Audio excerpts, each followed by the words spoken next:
Auf Wiedersehen, Pet. Changed my life. Where is that lad?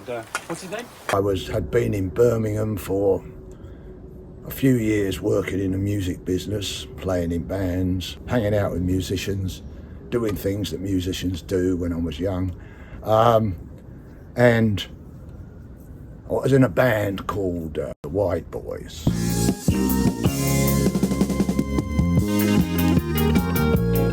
Now, down the road lived another band who, although you may not have heard of the White Boys, you probably heard of them. They were called UB40. And they were all young lads, younger than me even, and I wasn't very old.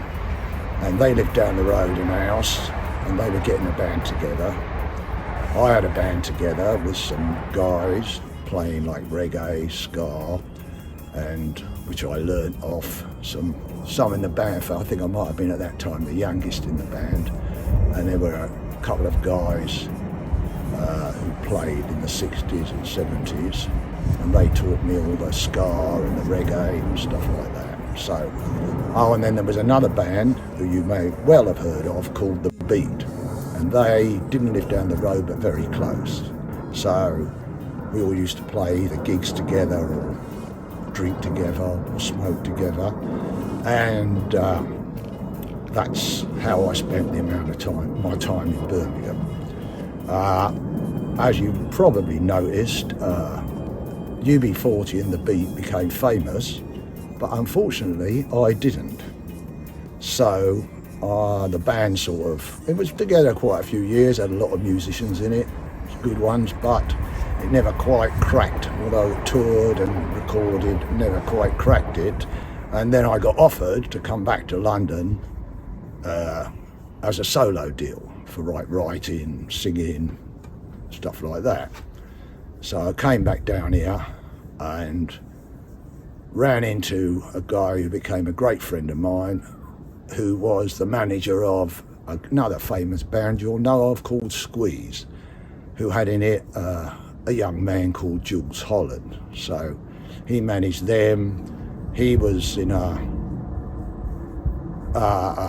big management company which was run and owned by a guy called Miles Copeland, who was very famous due to the fact that he managed the Police and quite a few other bands.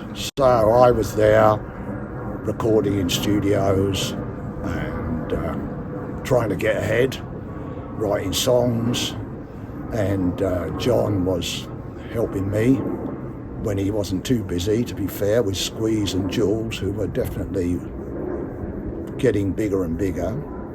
And one day we had a meeting with the big boss, Miles, and John was there with me, and Miles was going, he's an American guy, going, well, wow, John, what are we going to do with him? There's just money, isn't there? And I said, Miles, I reckon I could do acting. And Miles was not the guy to be shocked, but went, really? You think so? And I said, well, because I was always a bit of a leery bastard, I said, come on, Sting's doing acting. And he went, well, okay, John, get him a job in something, for God's sake. And that's how it started. It turned out, in those days, that you couldn't just get a job in something because there were union rules to stop you. But we didn't let that put us off. And it turned out that because I'd done all this work in Birmingham, playing live music, I was the singer, which sort of made me a bit of a variety act apparently, that I was entitled to the contracts that you needed to get in the union. So that had us underway. So John then paid for photography, making some photos, stuff like that.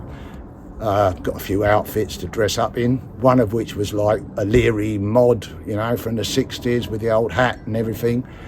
So that was one of them. And then he started looking around for any parts that were being auditioned or, you know, put out for film or TV. So he's looking, he comes to me one day and he goes, Simon, I'm going to put you up for this. And it was which I loved because I've been in the building since I was 17, Auf Wiedersehen, Pet. I'm going, oh, right. this could be the big moment. Or even though I've never done the acting, I'll wing it. So and what they wanted was, as those of you who like Auf Wiedersehen Pet will know, they wanted a 16-year-old, brummy, objectionable apprentice. The name's Trev. So John wrote, which I still think is genius, he wrote to them saying, Simon is a little older than 16. I was actually 29. By the time the auditions came, I think I was about 29 and 4 days off 30. He said, so he's a little older than 16, but he's been in the building all his life. He comes from Birmingham, and he's extremely objectionable. So sent it off, and there was like 500, apparently, but found out later, 500 people, they were looking at. And lo and behold, I don't know what the first couple of hundred, they said for me to come down, go into, an audition. So I've never been in an audition, nothing like that. I've got no idea what the hell's going to happen. But anyway, I come down, and so all I could think of was, I better be a brummie from the minute I walk in the door, and we'll take it from there. So I walk in this huge place down by Marble Arch, walk in, the receptionist is there, and I go, all right, I've come for the audition, She went, oh yeah, go on, wait, okay, off we go.